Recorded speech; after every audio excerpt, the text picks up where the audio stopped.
This is the very first episode of our SportsTech podcast. Here is Jarosław Handke and Grzegorz Łagowski.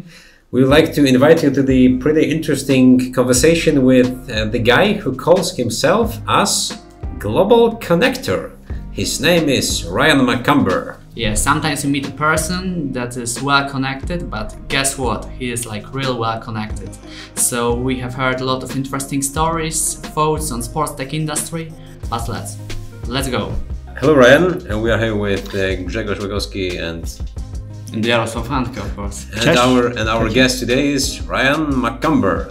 Who actually Ryanem McCumberem is? Well, Dziękuję. Thank you for having me today. So I am from New York. I've been working in sports tech for the past 4 years, and I mean, how much do you want me to talk about right now? Yeah, talk everything about it. Okay. Well, so first came to Poland 10 years ago. I was doing a project for Mobile or for Era. I can't really say that. For Era, before it became T-Mobile, and I was then with Ernst & Young. Since then, I was recruited down to Australia to the KPMG office, and I headed up their telco media entertainment practice, and then in the management consulting space. And then I moved into sports tech about 3 or 4 years ago. We started in Australia. We did a massive project in the US with the NBA. And through that, I kind of moved into a global sports tech role. So in general, do you consider yourself as a global sports consultant, or maybe you have any of your region of the world as your favorite one? Yeah, I guess I wouldn't necessarily call it a sports consultant. It's more the tech side. So it's more innovation. So it's innovation that's affecting sports, media, and entertainment. So what drove you to sports industry? Just a love and a passion for sports. I've always loved sports. I've always been in the telco media entertainment sector. So within that, even in the US, we did some work in sports with the NHL and some other things. But it was always within the big four. Sport makes up a very small percentage of what we do. But when you start to overlay sports tech, the eyeballs start to open with the partnership, and people start to realize there's a lot more money involved in sports tech. As an example, if you're talking smart stadium, then we talk smart precinct, then we're talking smart city. Pretty quickly it gets much bigger, and eyeballs 5G's coming with telco, and once you start talking streaming on the phone, now we're talking Orange and T-Mobile, and these are all traditional clients of the big four. Where a sports club, Legia for example, or whatever it may be, KPMG or PwC, yeah, it's nice. They might do the audit or tax for them, but it's not going to be a big major project. But the moment you start talking streaming, now could be a big project. So I've been in management consulting for the 18-year career, half the time with Ernst & Young and half the time with KPMG, and I resigned about 1.5 years ago to work on my own. So I do understand that the reason was actually that what you're doing right now is far much more sexy for you in terms of the projects you're having right now? Yeah, well, within that KPMG role, Global Sports Tech, I was traveling around the world, pretty much everywhere. We were running also a sports analytics conference everywhere and trying to push our projects, which are mostly analytics driven. Smart stadiums, we did a lot of work in smart stadiums. We did a lot of work on game scheduling. We do the NBA schedule, which is a massive project. But I started working a lot more with startups, and with the KPMG hat on, the startups can't afford KPMG rates, and if they wanted to pay me, they wanted to pay me in equity, and within a KPMG hat, I can't really accept that. So while you can say it's sexier, you can say it's cooler, it's more the startup community as opposed to working with the big giant corporates. Mm-hmm.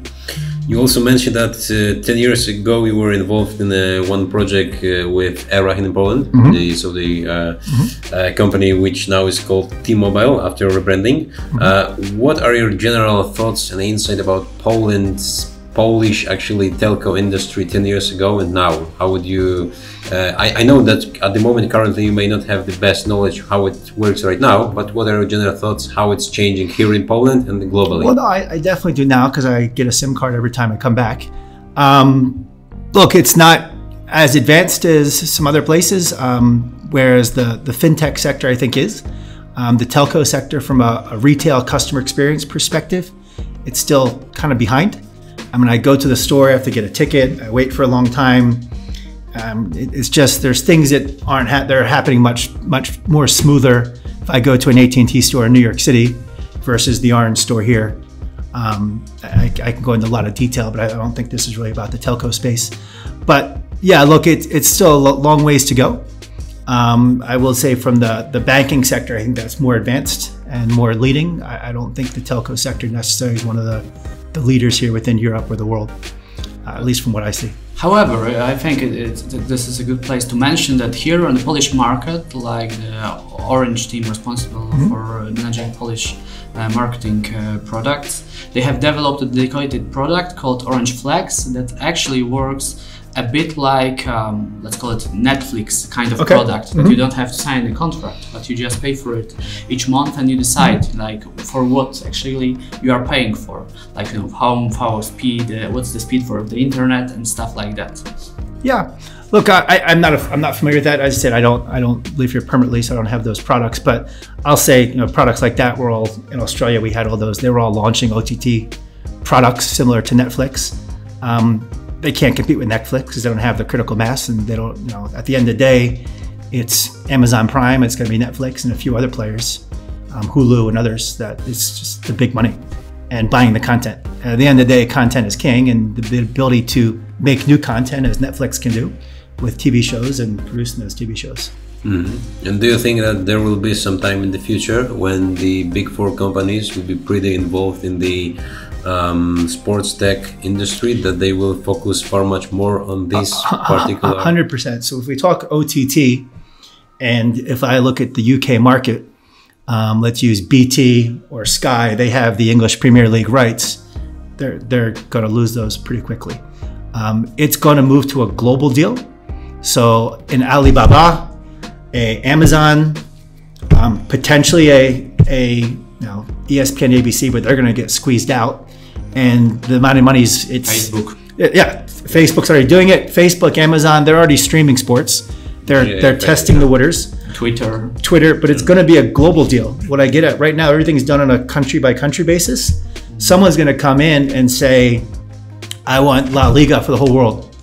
And there's no more TV now, so who cares about, there's still TV, but everything's streamed. So you don't need the cable in the ground. You don't need that satellite. The whole borders are disappearing. There is no more border. One of the startups I'm working pretty closely with, I haven't told other you two about this one before. It's a kind of a futuristic streaming play. I can't give too many of the secrets away, but so I'm here in Poland just last weekend, and there's a famous college football game on. And I go on the net and I can't find it. And it's Alabama, the #1 team in America for college football. I can't physically watch that game. So I go on my VPN, I try to get back to the US, and they're smarter now. They know that I'm on a VPN. They won't let me show it. I'm here. I literally would have paid $50 to watch it, and I couldn't watch it. And the whole thing goes back to rights, and Lagardère, you probably understand this. There's all these broadcast rights. Someone has the rights to that college football in Poland, but they don't show it. And if it was there, I would have paid for it, and I would pay for it. And why can't I pay, micro payments, $1 or $2 to watch it? It's just money they're leaving on the table. So we want to go back to the NCAA. It's not for all sports. I mean, for NFL, there's a Game Pass, so I can watch NFL sports.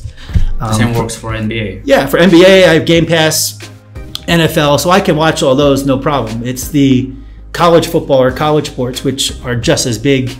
In America, college sports are bigger than some of the Polish leagues. So and there's people here in Europe that all went to college and they have a fan of their team and they want to watch it. So to me, it's kind of there's an opportunity there. And again, it goes back to that historical boundaries of how digital rights were sold, going back to the broadcasters. But there is no more broadcast. Now it's all streaming, and why wouldn't it be? So my coming back to it, it's going to be the Alibabas, the Facebooks, Amazons of the world that are one of them is going to come in and buy global rights for Champions League or EPL. It won't be done country by country. So you mentioned OTT, but in general, technology influences how athletes train and compete, how fans engage and consume content, and how world-class venues are constructed. But which technologies are making the biggest impact for you? So if we're talking just high-level technologies, it's artificial intelligence, it's IoT, There's a lot of different things within that, but 5G will play a role, but it hasn't really hit yet. But IoT is one example. There's a fantastic Polish startup. You mean Internet of Things? Internet of Things, yes. Internet of Things, I'll give you an example. So I also run a global sports conference called FIST. It stands for Future Innovation Sports Tech. We just had a large event, Greg, you were actually there, in London. We had a large event at Chelsea Stamford Bridge, and we have a startup competition. And that startup competition is divided, we have 3 tracks, one focused on the fan and all fan experience, one track focused on athletes, high performance, wearables. There's wearables now that people are companies like Catapult and Stats that all your soccer or football players are wearing in practice. And then one track on the gamer and esports. Anyway, what I'm getting at is the startup that won the competition actually came from Poznan, of all places. And it was a joint venture. It was a joint venture with a company in Sydney where I actually live, of all places. And people thought it was kind of just funny that, because coincidence. My partner here is Polish. So. No, it wasn't a coincidence because I'm not a judge. So I wasn't a judge. It had nothing to do with it. But anyway, what this company does, they make smart gyms. And it goes back to Internet of Things. So they've taken some sensors and they can put those sensors on the gym equipment. And then that ties to an app. And once you go to the gym, it'll tell you how much you lifted last time. So maybe you had 30 kilos or 70 kilos and it tells you to go to 75 kilos. There's an artificial intelligence model in it that helps you train, and it tells you when you should move up and how you're doing versus before. And it kind of helps you and it encourages you. It might send you a message that day, hey, you got to go to the gym today. You get to the gym and all those different machines are all connected. And it's that Internet of Things that connects them all. So that's a good example of artificial intelligence with a sort of like a chatbot functionality, and then kind of the machine learning that takes place within the app itself. The company is named Heavy Kinetic Machines, but they just rebranded to Solo Workout. Solo Workout. So you might be in a gym and 6 months from now, you might see a smart gym and you'll know that they got their start at the FIST conference in London. And then the saying about some areas for innovation in sports. Mm-hmm. Which area, in your opinion, still has much to be done, especially? Let's break it to sports in general. The football world is definitely behind, say, the NBA. So, and then even one thing, because you have been living for a long time in the USA. So slow down. Saying football. Yeah, you football. Mean soccer or football? I mean soccer. Okay. So I meant soccer. I'm here, so I'll say the word football. So the football world is not as advanced as NBA or any of the American sports, really. The analytic was driven from baseball. You may have seen the movie Moneyball with Brad Pitt, but that was kind of the start of the revolution of applying analytics to sports. The NBA was a fast follower. NFL is kind of hit or miss. Some teams are very analytic driven. Some teams won't adopt to it. They're old school. Very similar to, so I'm talking American football, very similar to European football. There are definitely some teams that are more analytic driven. Some teams are not. There's a lot of startups that are emerging, but in general, the sport as a whole is light years behind what the NBA as a whole is in terms of using analytics and just predicting things. Now, that comes down to the sports side. If we then overlay that to fan and fan experience, again, you go to a football match in Europe and the fan experience is going to be light years behind what it's going to be in the US. And I'll give you an example. So again, the NBA, Sacramento Kings are one of the most advanced teams in the world. I do a lot of work with them. So they have an app that when you wake up in the morning, it pushes you a notification that says it's game day. Don't forget to bring your jersey, and it can be a smart jersey. The jersey is actually smart. I'll explain that in a second. And it's going to tell you it's going to have traffic today. On your way to the stadium, it might say, almost like what Uber does, hey, go to gate A instead of gate B because there's traffic. When you enter the stadium, you get a push notification that says, hey, we know you got here late. Here's a free beer on us, and we can reward that customer. We give you directions to the seat. So there's a thing called wayfinding that explains exactly where your seat is. It may say there's an activation. Maybe there's a new Spider-Man movie came out and there's some augmented reality or VR activation. It might tell you where that is. You sit down in your seat and 3 things that are happening. So the whole entire stadium is connected. Everything from supply chain to food to ticketing. We know everyone who came in. So first of all, everything's a digital ticket. So let's even step back to basics.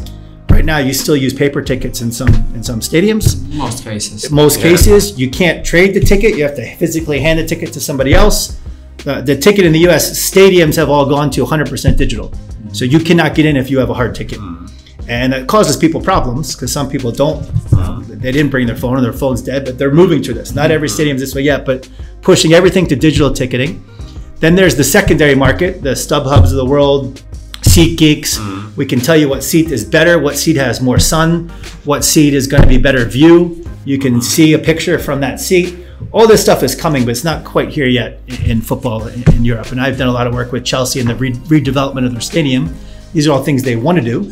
And they want to make it more of I hate to use the word Disney-like experience, it's what they use. But how do we get fans to the stadium earlier to spend more money on food and beverage? How do we get them to stay later? As opposed to right now, a fan comes in, watches the game, he might get a beer at halftime and then he leaves. How can we sell more things to them? Going back to that Sacramento Kings example, it's a pretty scary example, but again, everything is connected. So at the end of the first quarter, if we haven't sold popcorn in a certain section, so let's say section 305, and every section has their quota.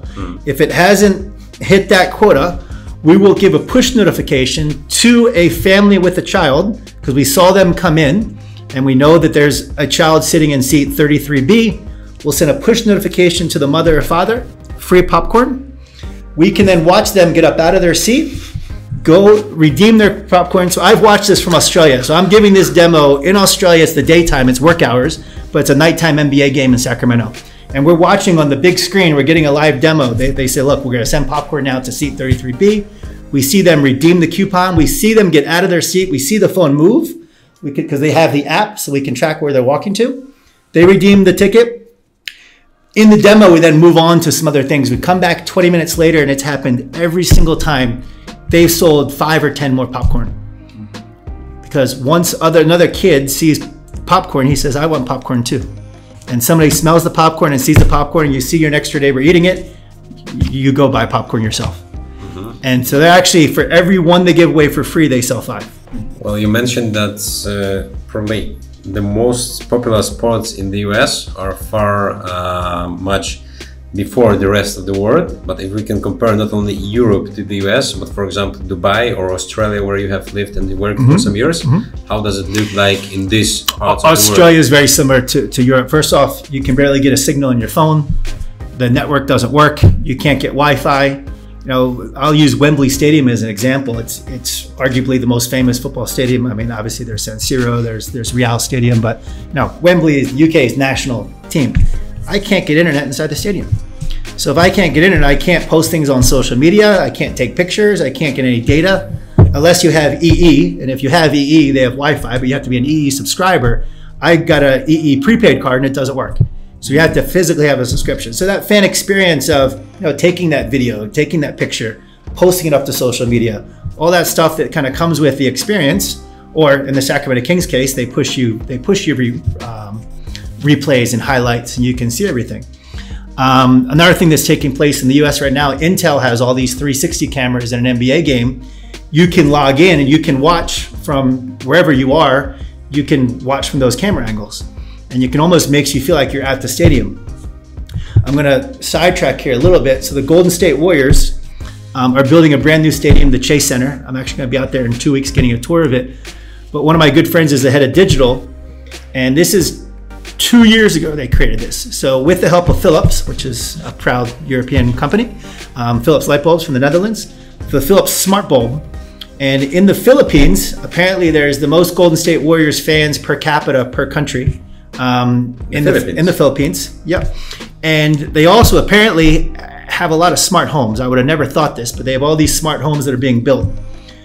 Now, most of those Filipino fans don't have enough income to ever fly to San Francisco and attend the Golden State Warriors game.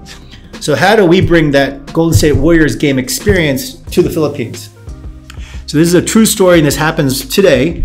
In your house, you have a smart home, you buy these smart light bulbs, you go on the website, and you log in and you can set what you want. So every time Steph Curry hits a three-pointer, your lights are gonna blink 3 times. So before the game starts, your house kind of lights up blue and you know the game just started.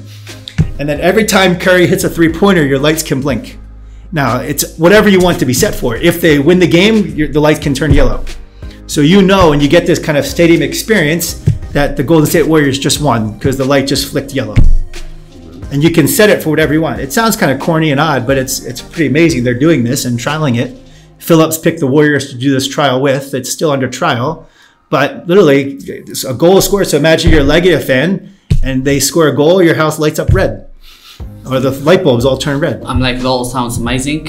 Quietly honest, if I now consider, typical Polish fan attending any sports match, football match, volleyball match, whatever, all what you have said could sound a bit like science fiction. Yeah, I believe it. However, then, from your perspective as a sports tech advisor, what advices would you give to sports clubs that not necessarily have enough big budget to finance, this kind of, all big scope of innovation?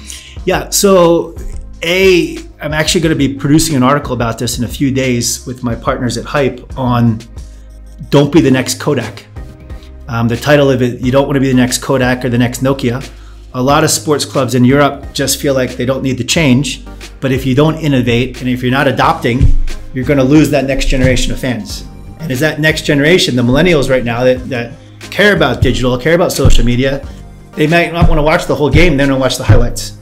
There's that attention span, whether you're embedding esports to it. So part of the advice would be to embrace innovation, to maybe set up an innovation hub or lab, have startups come and work with you. A lot of startups will do work for free. I work with a basketball team here. It's in the second division, Polish basketball, called Ziki Warsaw, with Michael and Ziki Warsaw. And I'm finding startups from around the world. We're doing things in the second division Polish league that the first division, Ekstraklasa, is not even doing. We're putting the games on Facebook Watch. We have an app for the fans. There's only 300 fans come to the game, but there's actually an app and they're getting sent some loyalty notifications. We're using analytics on the court itself, and all these startups are doing it for free. In my case, they're doing it because they want to enter either the basketball market or the US or the European market. They need case studies. They need case studies. And these are companies, one's from Australia, one's from Romania, one's from Greece. The one in Greece does analytics on football players. It's called Statathlon, and they wanted to get into basketball. So we actually used this as a case study last year. Now they just did the FIBA World Championships of the Greek national team.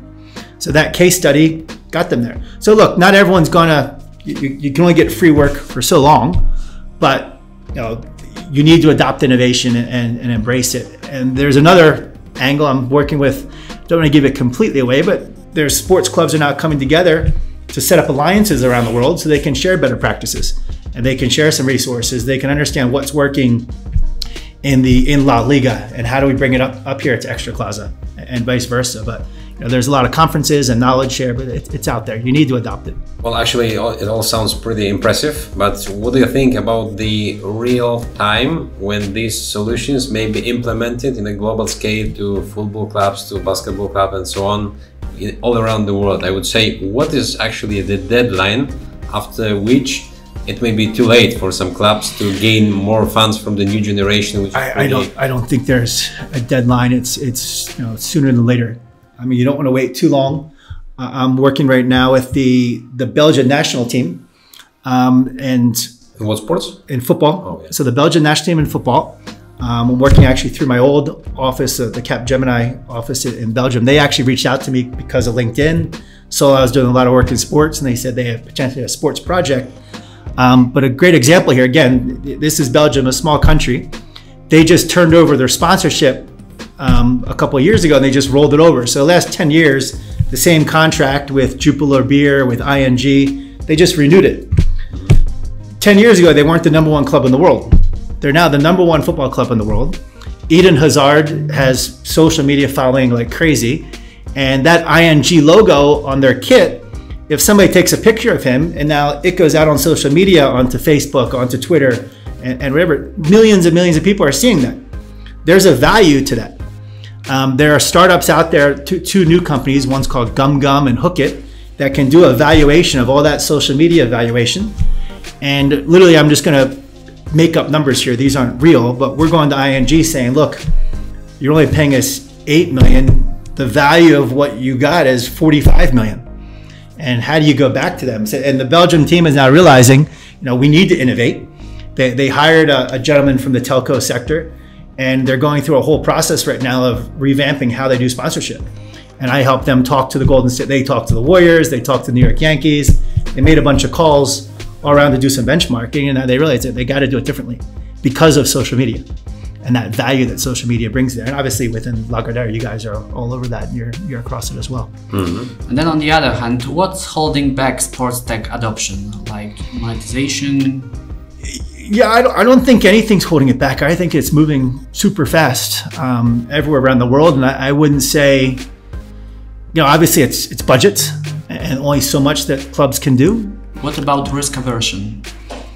In football and in certain clubs, and again, I'll go back to American football, there's absolutely risk aversion. And there's an old way of doing things. And there's coaches that are in their old ways of thinking. And sometimes these ways are right, but other times they don't work. I mean, two great examples, the New England Patriots in American football are one of the most famous clubs. Their coach says they don't use any analytics, he does everything. Where the Philadelphia Eagles, my team, is all about analytics, and we actually just beat them in the Super Bowl. And we're unconventional. Things that you would never do on fourth down and something, we're going for it. We're doing things different the whole league has never done before, but it's all driven by analytics, and percentages tell us, it's better to do this. And it's changing. Now, on the flip side, sometimes you can go too far. There's some sports, or my baseball team is too analytics driven, and it backfires. To me, it's a mix of both. So it's that gut feel, and you still have that personal touch, and you have to be involved, as well as the analytics becomes a tool. It doesn't become a 100% guideline. And I'm just using analytics as an example. We're talking tech and innovation. I'm just using an example of on the field itself. I know Liverpool is pretty analytics driven, and so is Leicester. So if you look at the past Premier League, Champions League champions, Liverpool, and that comes from the Red Sox, and it goes back to Moneyball. And the whole thing just came full circle. If you saw the movie Moneyball with Brad Pitt, well, they bought the Red Sox, or the Red Sox they became the most analytic team. At the end of that movie, Brad Pitt almost takes a job with the Red Sox. They go a different direction with another guy who's analytics driven. And then they bought Liverpool, and they embedded all those analytics over to Liverpool. Mm-hmm. Okay, so we have been discussing rights holders, like sports organizations. Mm-hmm. Taking a look from another side, from startups perspective, what advices do you have for startups aiming to strike venture capital funding? Startups related to sports tech industry. Yeah. So let's just say you have a great idea. First of all, you need to find some seed funding, whether that be from family, yourself, somewhere. You got to get it to a proof of concept or something. Then you have to find someone willing to do something with you. So Ziki Warsaw or other thing. There's a lot of people out there willing to try stuff. And you do a proof of concept for free, get it proven, and then you can take that and try to sell it somewhere. But the best way is to go through one of the accelerators. And there's a lot of accelerators out there. One of the best ones in Europe is LEAD, L-E-A-D, which is run by the Adidas family. It's actually Adidas grandchildren. There's a group called Hype, which is fantastic. I do a lot of work with the Hype guys. They do some really good ones in Europe. Actually, all over the world, Hype is. And they're starting to diversify. So we have a dedicated one on, or Hype has a dedicated one on esports. They just had a dedicated one on blockchain at NYU. So it was sports using blockchain. So it's all these startups. So if you have a blockchain idea, you can find out whether there's a great accelerator in New York City. Maybe you should go apply for it. A lot of these accelerators come with funding as well. You have to give up a little bit of equity, but there's all the introductions that come out of it. A great one in esports. I know you're both across this, but we're setting one up at #1 FC Cologne in the Bundesliga. But we also have partners like ESL, SK Gaming, and others, where as you come in as a startup, you're going to be doing a proof of concept with one of these partners.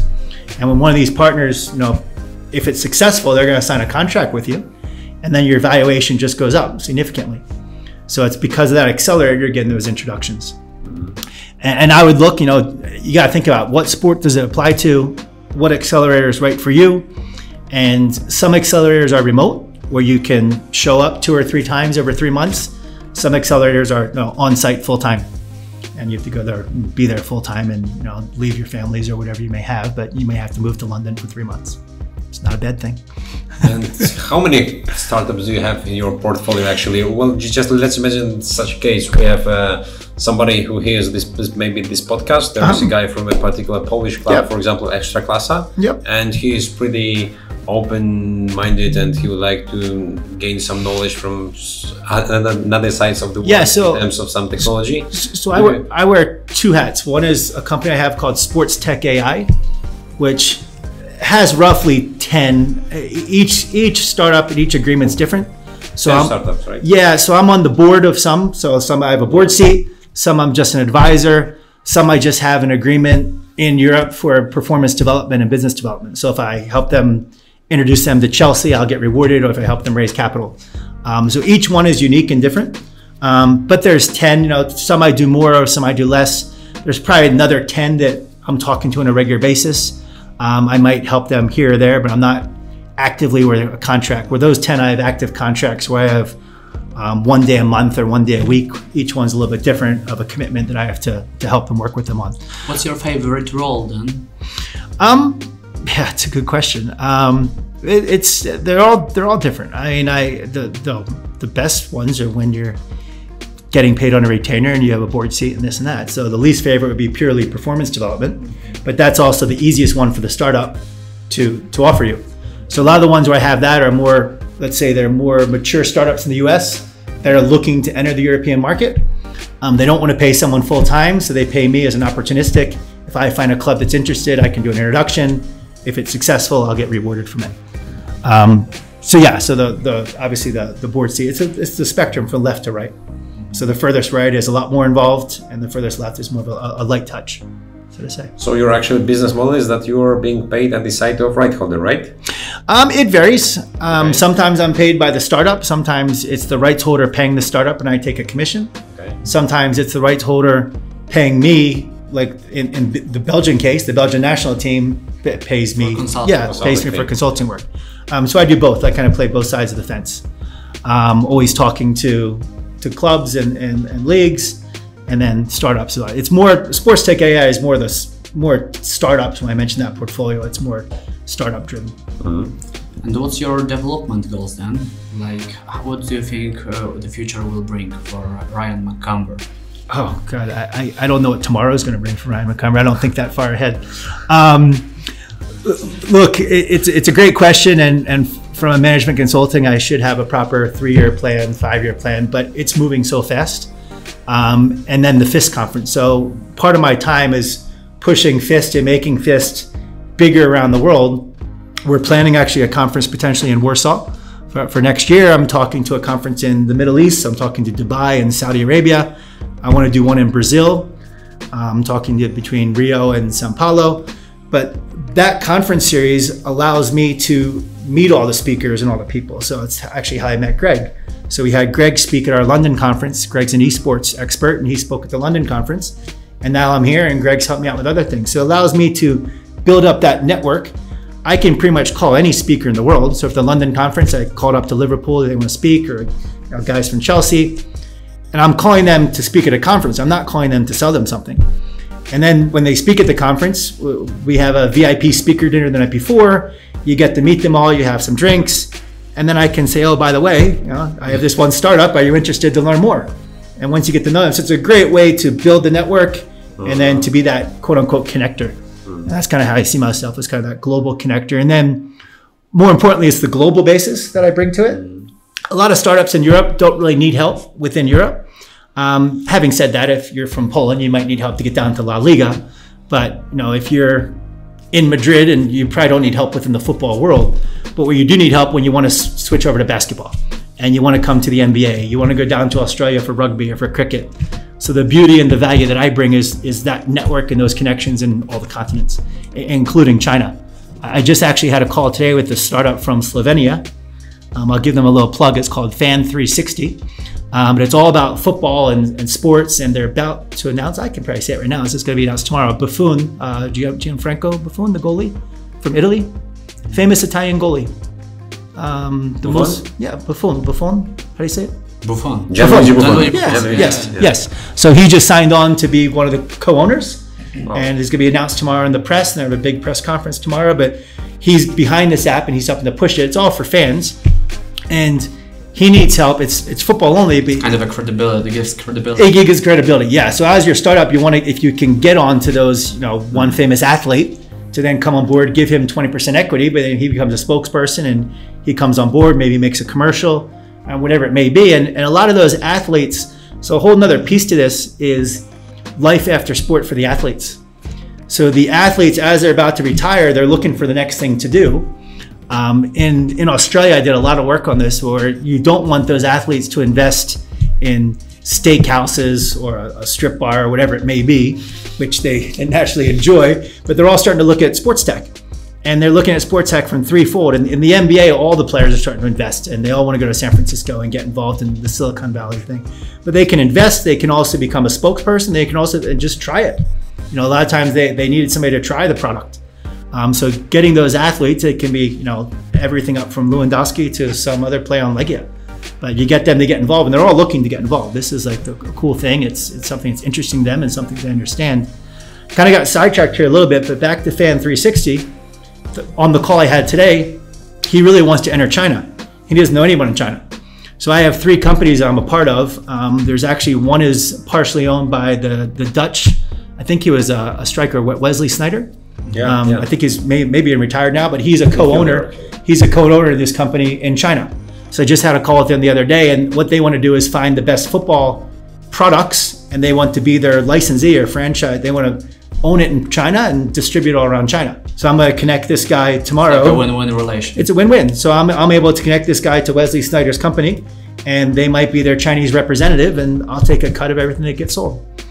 But it's that, knowing that China market, that the value that I bring. So it's all about the network. Yeah. It's networking. And as I said, I view myself as a global connector. I think it can be a title of our podcast. It's all about networking. Yeah. Like during your conferences, you for sure have exchanged a lot of knowledge and experience with speakers from all around the world. So how much, in your opinion, do the global trends like global warming, zero waste strategy, or data protection influence sports tech today? It's a great question. So green is a big topic, and all the stadiums are really becoming very green. Amsterdam Arena, now it's called the Johan Cruyff Arena, if I'm pronouncing his name right. Yeah. That's one of the most advanced for energy. They actually created a separate energy company from all the energy they produce in the stadium, and everything's about green. And Holland as a country is a very green country, but they went to, from bike sharing to all kinds of stuff. Very green country. Yeah, but it's that stadium is looked upon in the world, including the U.S., as a beacon of being very green. Philadelphia Stadium in the U.S. is all solar energy, and everything's run by solar. So yeah, it's a big topic. But can you see such a trend and example when pitching some startups to venture capital? Yeah, absolutely. So again, the Amsterdam Arena just had an innovation competition, and there were 3 pillars. One was, how can we make a greatest fan experience from the moment they wake up till they go to the game and come back home? So it's all about that journey, and getting a free tube ride or getting a free train, everything connected. Another pillar was all about green and green energy, and it was, do you have any ideas to make the stadium smarter from a green perspective?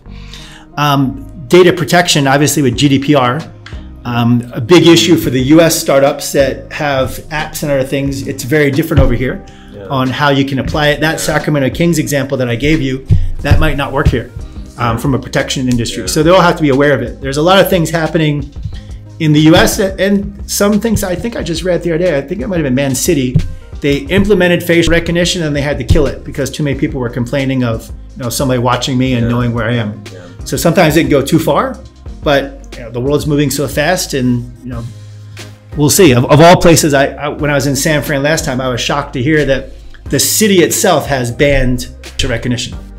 And you would think if anywhere is going to have it, it would be San Francisco, but the government, the mayor, and they banned it all in all the government buildings. Yet, you walk into Facebook, it's all going to be facial recognition. They know everyone there. While we're on facial recognition, I'll give another plug to my startups. It's called Edison Ai. It's out of India, of all places. I met the guy at my conference.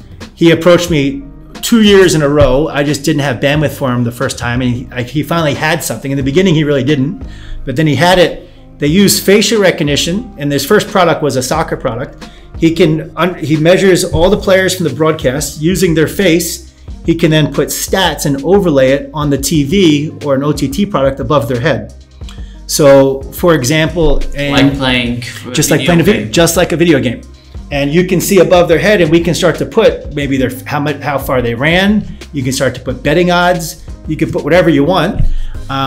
So he just got accepted into the Comcast accelerator. If you don't know Comcast, they own NBC Sports, which is one of the biggest sports companies. They also just bought Sky, so you're probably all familiar with Sky in Poland. So Comcast just bought Sky.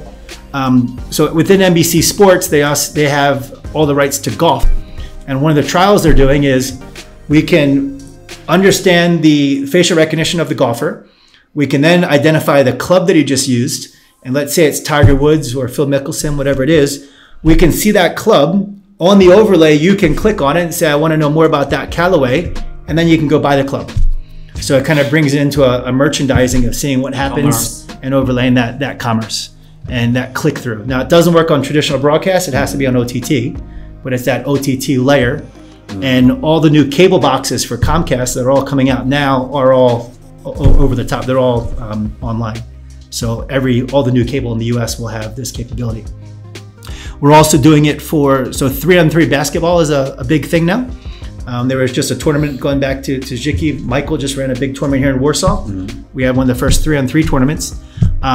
A lot of people don't know who the players are in this, but 3-on-3 basketball is picking up. So we didn't quite get it ready for this year. We'll have it for next year. We're using that same functionality Edison Ai has. We'll do the facial recognition, and then we can put some details above you of the backstory. Click on here. You can say where this person came from, what they did, who they played for. Did they play in college in America? Did they play in the NCAA? Maybe he played in the NBA. But you can start to tell that backstory of who that person is and bring him more to life. So it's pretty useful both for fans and analytics, right? This is more for fans, but there's definitely an analytics version. His product he's pushing on the fan side.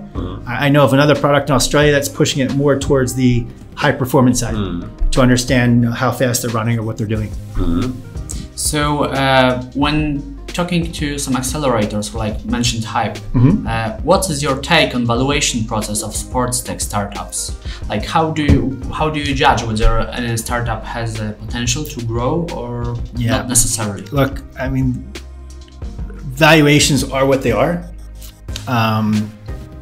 Whenever I look at a startup, I want to see who did the valuation, who's behind it. Was it a KPMG, a PwC, or Deloitte? Have they put their stamp on it? What's it being valued at? A lot of startups don't have revenue coming in the door, but that valuation is a mix of professionalism, accuracy, and also a thumb in the air of what you think it's worth and how do you value it. And look, I'm not an expert on it by all means, but that's one of the first things I look at was who actually did this. And I don't. From an advice perspective, I would bring in a professional audit firm and have someone who's highly experienced, and that's where the accelerators come into play. And they can help out with that and introduce you to the right people that can help with that. One off topic, you have mentioned Michael when you have been describing GQ Warsaw. Michael, I mean the owner of GQ Warsaw, that will be another guest of our podcast. Fantastic. Therefore, for sure, all our listeners will learn more about GQ Warsaw. And your collaboration with. Yeah, I'm the Chief Innovation Officer of GQ Warsaw. Another position. Yes. Collector right here. Yes. I'm like your collaboration is literally amazing. Like thank you. Thinking about second division basketball club here in Poland, cooperating with startups all around the world. Like it's hard to believe it's happening. Yeah, and like I said, startups from Australia, Romania, and India are doing work for a Polish second division basketball team. Just think about that for a second. I remember I attended your conference that was taking place in London at Chelsea Stadium, and I remember that there was a lot of people from all around the world, all top minds, and there was this contest for startups, and the main prize to cooperate with GQ Warsaw. Yes. It's like, wow, it's big. It's big. Yeah. We offer that to them. So obviously, the heavy kinetic machines, that doesn't really apply, but that was one. I don't want to say the main prize. The main prize is free sponsorship at other events, but one of the prizes was a free trial with GQ Warsaw if you want to. And actually, what about the rate of actually how many clubs have already got in touch with you in terms of collaboration? For example, the clubs like GQ Warsaw and Global. No, not really. They don't necessarily. I mean, ZQ. I was introduced to a friend. It was actually at age 15. We had a gallery opening, and one of my friends said, "I have a friend that runs a basketball team. You should meet him." But yeah, it's not like clubs are calling on my door left and right. It's more me talking to them, opportunistic of here's things they need to do. It's not first and forefront on these clubs' minds to start to do innovation, but when they do, you can always call me, and I'm more than happy to help. And it's not just me. I have a partner in London and a partner in San Francisco as well. We all operate independently, but we kind of work very closely together. And you know Sam in London. Yeah. I want to do you have more questions? I have a couple of things I want to talk about. Unless you, we have a number of questions. Okay, of course. Yeah. Go now. Go. Well, I know that this is more of a fintech traditional podcast. Actually, this is exactly something I wanted to Go ahead. switch into. Actually, Yep. yeah, you mentioned that there are two. Actually, there were two companies, like or more even startups, like DraftHedge.com, and the second one is PropSwap. Yep. If you can explain something more about the So let me just even step back for the audience here doesn't realize that gambling has been illegal in America from the beginning of time, unless you're in Las Vegas. So part of the allure of Las Vegas was, as a person myself, I can go there and I can gamble. Otherwise, it's done on the black market. Don't get me wrong, we all still gamble in New York City, but it's done illegally with mafia, basically. And you might get paid, you may not get paid. So anyway, legalized gambling just happens in America. And only the state of New Jersey, Pennsylvania, a few others. It's going to be going state by state, but it's a massive, massive market. Obviously, the US is a big country, very wealthy country, and we all did gamble, but it was done on the black market. So now it's going to be commercialized. And if you think about the regular markets, the stock market, and this is the fintech, so everyone understand that the US market is probably the most advanced on secondary markets. You know, you have the NASDAQ, you have all kinds of commodities. Things are always being traded, and there's always a buyer and a seller. You can do a future, you can do a swap, everything you do in stocks. Why can't we apply that to sports? So Wesley Herr, a gentleman from Philadelphia, it's one of the startups I'm a part of. He was actually just in Cologne last week at the Hype Accelerator. He created this market of how do we use fantasy score as the proxy. So if you're a company, you have your reports out, there's your 10K, but there's a fantasy score. And in fantasy football, whatever sport is, you can use soccer in Europe, there's a fantasy score, and NBA, there's a score to that player. Why can't I? So first of all, fantasy sports in America became huge, and it was kind of the start of it. So for American football, I'm a part of a fantasy league. I have my own team, and I watch the NFL games. I want my players to do well, and I'm playing against somebody else, and I have a winner and a loser. So it makes me to watch more games. But when that fantasy game is over, it ends. I either won or I lost. Mm-hmm. When you place a bet, you win or you lose, and it's over. But why can't we treat sports like the stock market, where I can own a portfolio of players? I can own Messi, Ronaldo, and I bought them at a certain price, and I may want to sell them. And if you have a buyer and a seller, you've just created a commodity and you created a market. And somebody's willing to buy if somebody's willing to sell. And then on top of that, you can put some hedging, some futures. You can start to create a full market. So Wes actually just had a meeting yesterday with the NASDAQ, and they want to invest in this and basically create, whether it be oil, corn, there's markets for everything. There's always buyers and a seller, and if there's a price you can measure it on, why not? And it's basically betting, but you're betting on the future of that athlete. And somebody today, it's kind of a fan ownership, a bit. Fan ownership. It's a bit. There was another company, it didn't work, where the actual player put his career, he is as an entity became a startup, and he raised capital where people bought his futures for his career. So if he signed a Metabee contract, he'll have to pay them back just like share owners. So him as a player was a startup. Where did it happen? In the US. A couple football players did it. So football players did it, but it didn't quite pick up. But this is, the players don't have to be involved. We're creating a market. Again, now this is a fantasy value. You can get the players involved, but now you can start buying and selling. So he's raising capital now. The product doesn't exist yet, but it works. We've tested it. He's actually at Princeton University. they're using this as a class. They're using his product to teach the stock market. So they're showing it, and they're kind of gamify it, because everyone understands sports. Not everyone understands stocks. Not everyone understands, how is a company here, but everyone understands. Of course, Messi's playing well or Messi's not playing well, and it's like it's going up or down. International language. Exactly. Actually, I've heard about a similar project in crypto, like crypto, gambling, and sports. So I think this is the direction that may be followed by another startup. Yeah. So I'll just the crypto. Going back to the Sacramento Kings, you can buy your ticket with crypto. You can buy food in the stadium with crypto. It's all through a company called BitPay. It allows you to pay with crypto in this, and it's all the whole West Coast is people are paying inside the stadium with crypto. And there's a lot of shady things with crypto. There's a lot of these things, funds don't work or not going to work, but it's the future. Now that's way beyond anything that's going on in Europe and football. Believe me, you can't pay with crypto at Legia here, or maybe you can. I'd be surprised. Maybe you can. I might say, okay, I disagree. I didn't realize. But coming back to that's draft hedge, prop swap. Going back to legalized betting now. Now people are placing these bets, and let's say I placed a bet for $25,000 that the Eagles are going to win the Super Bowl. The Super Bowl is not until January. And let's say that I realize 1 month down, hey, I don't like the bet anymore, or I need cash. I wish I could sell that bet. Well, it creates a secondary market for that bet. And now someone might want to buy it. So you put it up there onto like an Amazon, and I want to sell this, and someone then wants to buy it. And you're now selling and trading your bets in this one kind of marketplace of buying and selling bets that occurred. And there's always someone that wants to double down. There's always someone that wants to get out. There's that whole market. So it's a secondary market for betting, which if I come back to ticketing, a company called StubHub revolutionized the ticketing market in the US, that secondary market. So again, it was called scalping in the US. If you owned a ticket, you couldn't resell it. It was considered illegal. But people. What about the legal perspective of prop swap? Yeah, it's completely legalized. It's legalized. Again, only in the states where betting is legal. Yeah. But yeah, you can resell it, not a problem. And it's passed in like in New Jersey right now, where it's like a bet on a bet. It's a bet on a bet. So then probably there can be done bet on a bet on a bet on a bet.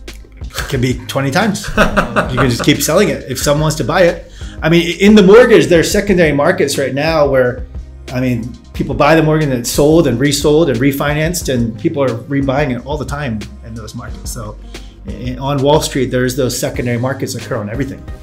And there's always someone looking to be more conservative and somebody looking to be more risk. And some people are more bullish and some people are more bearish. And it's just happening. So that's prop swap. Again, just getting off the ground and it's there. But once the whole entire US market is all gambling, there will be a market for it. They won't make as much money as the people selling the actual original tickets, but there'll be a market for it. Yeah, actually, we're slowly moving into the end of our podcast. So okay. At the end, maybe Greg would also have a question or two. I would like to ask you about your view on the Polish market in terms of sports tech. You're traveling all around the world. You're meeting dozens of people from different industries. How do you assess the Polish sports tech market, if we may? Does it exist? Exactly. Or not? Exactly. Well, it absolutely exists because the winner of FIS London came from Poland. So 100% it exists. From Poznań, right? From Poznań, yeah. Look, I've come across, there's definitely some startups here. I just had a good meeting yesterday with Legia and talked about some things here. If it doesn't exist, it's going to exist soon. Part of what we want to do with FIST is to encourage that innovation. There's a lot of startups coming in Poland. Is it like Berlin? No. Is it like London? No. But the beauty of Poland is it's a great country for developing, for software. It's cheaper labor, but a lot of software development goes on here. And with that software development, there's no reason why the startups can't come with it and can't apply to sport. I'd probably say the first generation is applying more to fintech, and we're in an office of a fintech place. And Poland is known for its fintech. Even in Australia, the KPMG partners in the banking sector made a few trips here to Poland and to learn how we work to learn what was going on, and they would come back shocked. I mean, how far behind Australia was. I don't pay much attention to the fintech other than my credit cards and stuff like that, but I can't give you real examples. but it's coming, and I'm pretty sure that it's going to be here. That company Fan360 I just mentioned, that comes from Slovenia, so it's just next door, and no one's going to say that's more advanced than Poland. So I think Poland has a massive future. I think there's a big market, and I think it's, there's going to be a sports tech market here. And if not, for those on the listening, create one. I'll kind of leave it at that, actually. That sounds optimistic. Yeah, I'm positive. And I want to do a conference here. And if it's not the conference I'm going to do here, if it's not, we want to identify Polish startups, but we also want to bring the startups elsewhere to apply to the Polish market. Bring in the companies from Australia. Yeah, and have them try to sell stuff here.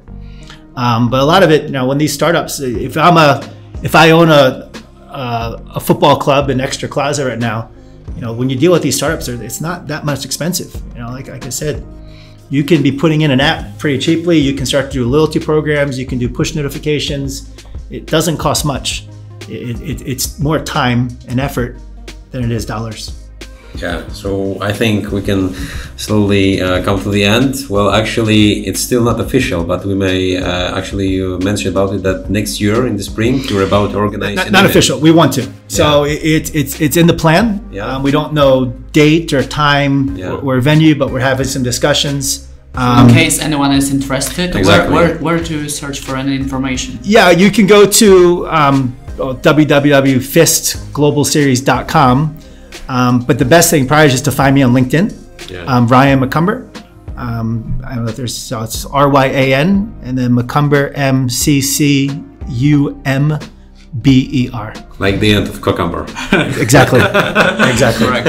Yes. Alternatively, somebody may also try to type in Google like global connector, and then the result will be Ryanem McCumberem for me. Potentially. Right, Ryan. So it was great to have you here. Thank you. Dziękuję także. It was a pleasure to have this podcast with you. Great. And then, I hope that we'll be back on here in the spring to promote FIST. Yeah. Exactly. Excellent. Thank you. See you soon in Poland. Thank you. Cheers. Thank you.